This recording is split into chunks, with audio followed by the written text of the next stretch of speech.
existence or anything for my existence. Supremely independent. See, this concept itself is very difficult to comprehend. No jiva is supremely independent. But that when we reach this state of enlightenment, we become completely independent. Otherwise, we are bound. Even those who think they are free, they are bound. We are bound by our own desires. We are bound by our personality. We are bound by our ambitions. We are bound by so many factors. Constantly, it's no independence. But one who has attained the state of liberation or enlightenment is free. So I have no duties in all the three worlds. Na anavaptavyam, na anavaptam avaptavyam. There is nothing which is not attained by me which I have to attain in terms of outer gain, in terms of state of experience, or in terms of going to some world and all. There is nothing which I have not attained which I have to attain. Everything is there. It's like the ocean which is filled with water from every side. And somebody offers that ocean a drop of water or a spoonful of water. Would you like to have some more water? No. Can I take 1 spoon of water? Nothing can be lost and nothing can be added to that ocean who is filled from every side. So similarly, Bhagavan says that I have nothing to gain in this world. Then, varta eva cha karmani, but still I keep on working in this world. And the only reason is this loka sangraha. It's a very beautiful term. All the great realized masters, they work in this world for the welfare of the world. Their work is an expression of compassion. Their work is expression of the wisdom. They don't have anything to gain personally or lose anything, but they work to integrate the entire world. So, varta eva cha karmani, we find that Bhagavan Krishna, right from his birth till the end, he kept on working. He created kingdoms and gave it to others. He did not become a king himself. He said, aap le lo. He did not mind doing any type of work. Arjuna said, please become my driver. He said, very nice. Aapke paas license hai? Haan hai.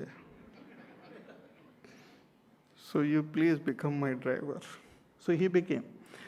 Later on, Yudhishthir performed a special yajna, wherein he had invited lot of people, Brahmins and others and all.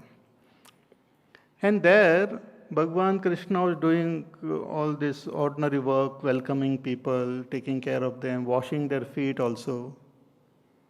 Then, in between, the Panditji says that, oh, we need to worship a great person. This is a part of the ritual. Shrestha Purush has to be worshipped.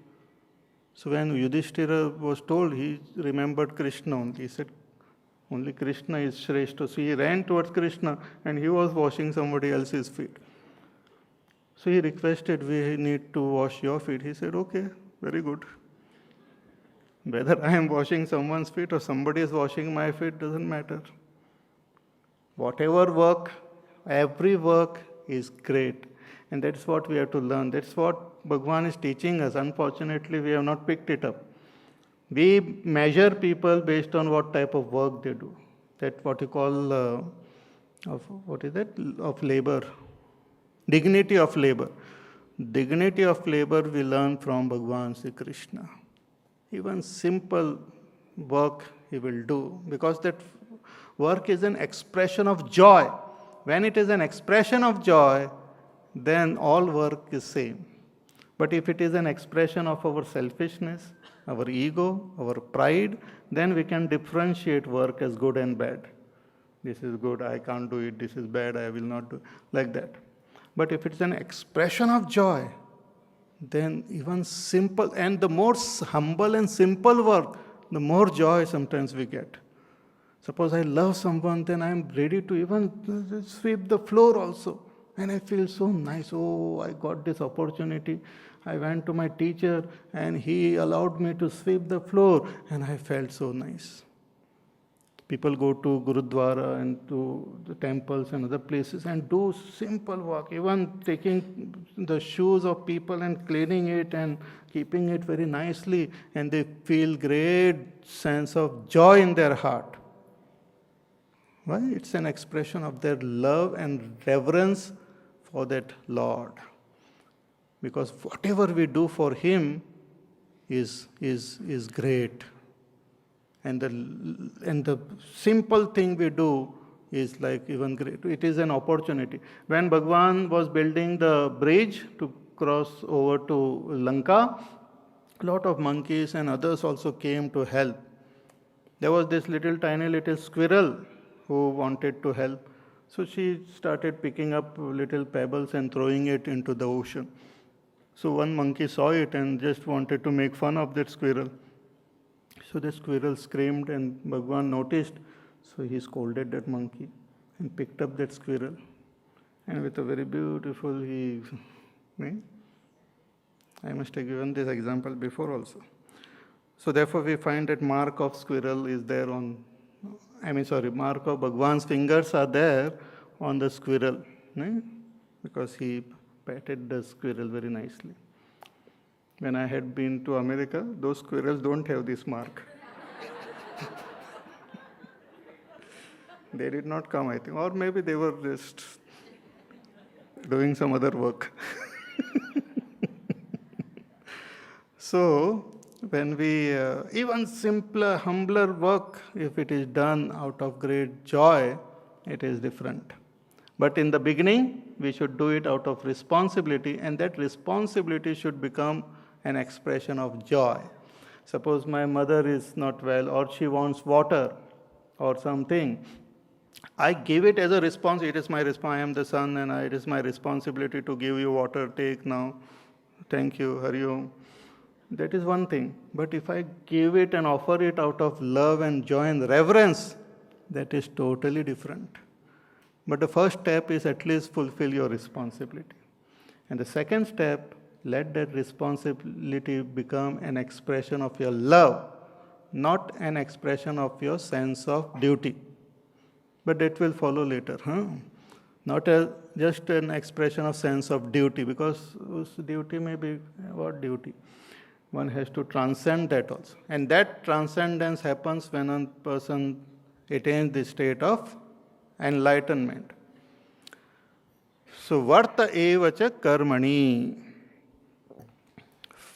Further, Bhagwan says, Yadi yaham na varteyam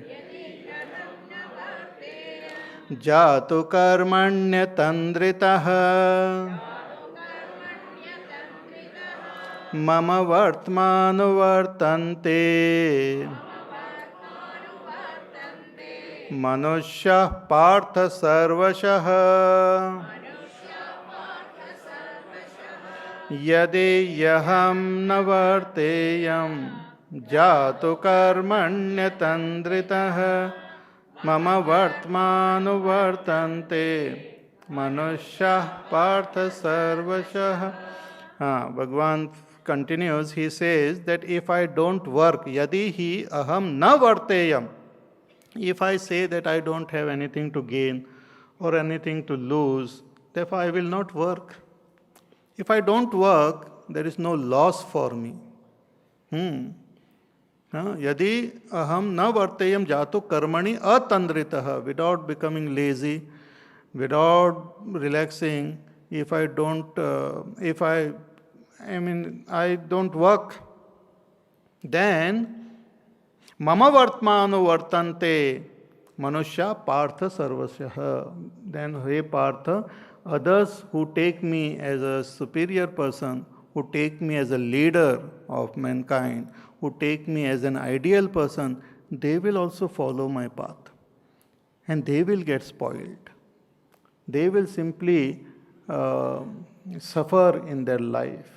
Because for me, becoming lazy, it's not a great loss. But others who will imitate me and will become lazy, it will be a great loss for them.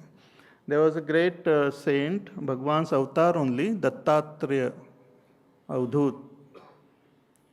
He was a great realized master and he had many disciples. And once he was going with his disciples, so one of his devotee who was making that liquor, country liquor and all. So that person, because that was what he was making, so he offered to him. He said, please take this. So he drank. And his disciples also saw, Areva, very nice. So they also drank. Then further he went and there was one goldsmith and he had just melted some gold and he saw my master has come. So he just that melted gold he brought and kept it in front of him. And that great realized master, he picked up and drank and looked at his disciples. They became ashamed. So many times we imitate such great masters and therefore they become more careful. That since people imitate, they follow the proper path of that which is given to us by the scriptures. So Bhagavan says, if I don't work without relaxing, then others will also not work. So mama vartmanu vartante manusya partha sarvashaha, and that will lead to great chaos in the society. Therefore, I am working, and therefore you too work. More we'll see tomorrow.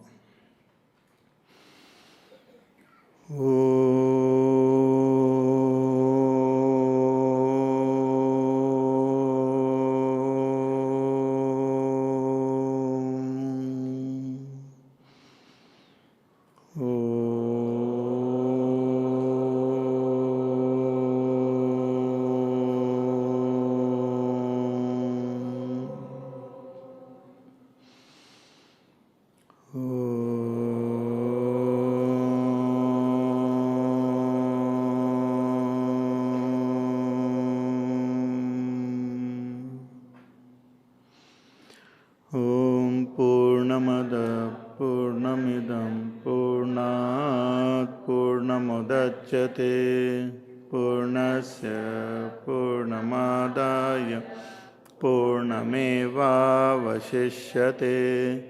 Om Shanti Shanti Shanti. Harihi Om Shri Gurubhyo Namaha. Harihi Om.